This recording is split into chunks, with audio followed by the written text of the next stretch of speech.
Welcome to video number 3 in our membership series. I'm glad you're tracking along and becoming a member at Issaquah Christian Church. This really is exciting. You know, there's a lot to do in Issaquah, but we want to make sure that we are doing what God has set us up to do.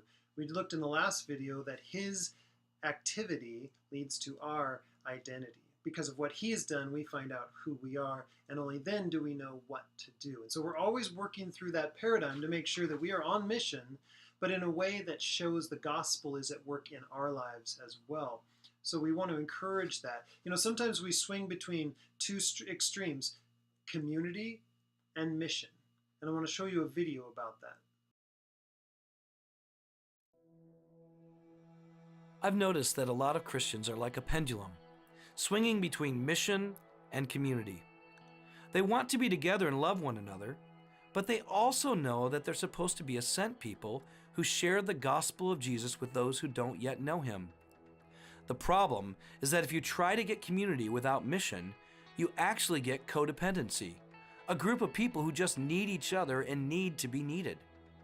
And if you only go after mission without community, you often get a bunch of mercenaries, people sent out all by themselves to share the gospel, but who miss the best apologetic or evidence of the gospel changing lives, which is a loving community. So we need a community on mission. This way your community will grow as you go on mission together, and the people you serve won't just hear the good news proclaimed, but will see the power of the gospel to change lives as they watch your community loving one another in the middle of the mission field.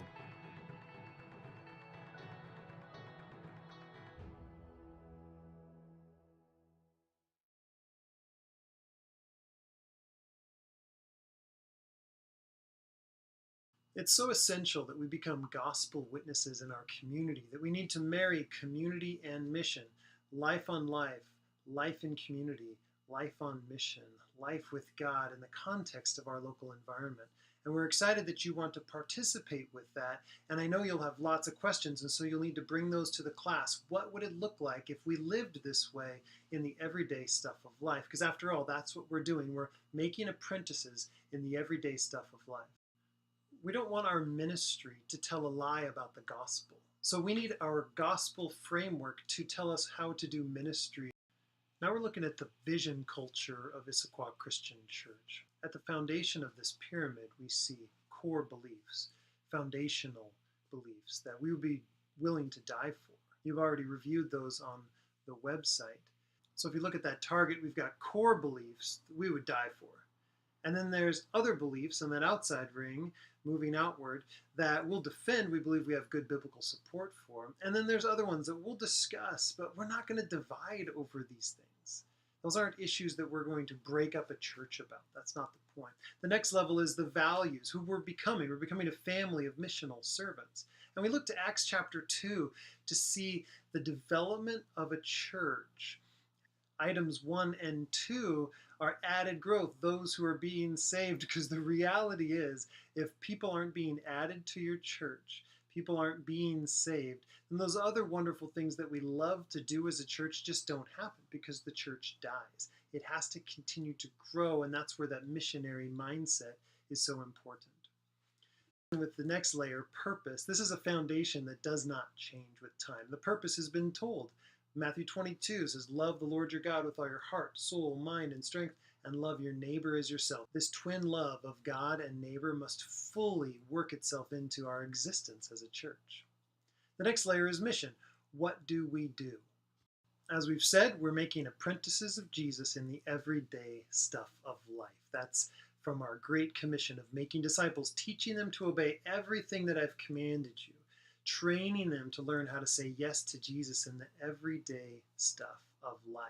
Now, above this is our strategy. That can change, but right now what we're doing, what our focus is missional communities.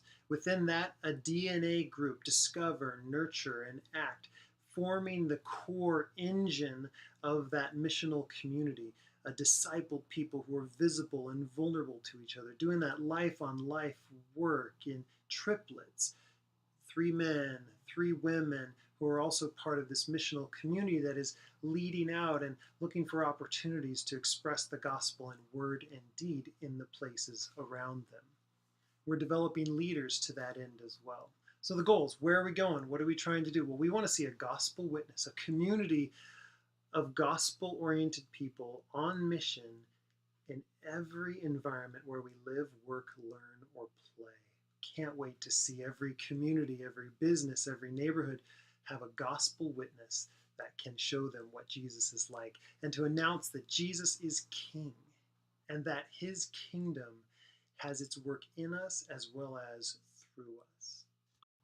In fact, the next step we'd like for you to take is to write out your story of how Jesus has been taking over your life as the kingdom has come into your life. You can call it a testimony, you can call it your story of how you were saved, but we want to hear how Jesus is the hero of your story too, because as he does that work in us, he does that work through us in the community around us. So write out that testimony and be prepared to share that with one of our elders, because that's the next step after our class, is to have a conversation with an elder, and you'll get to share what God's doing in their life as well as what God's doing in your life as we come together as members of the local church.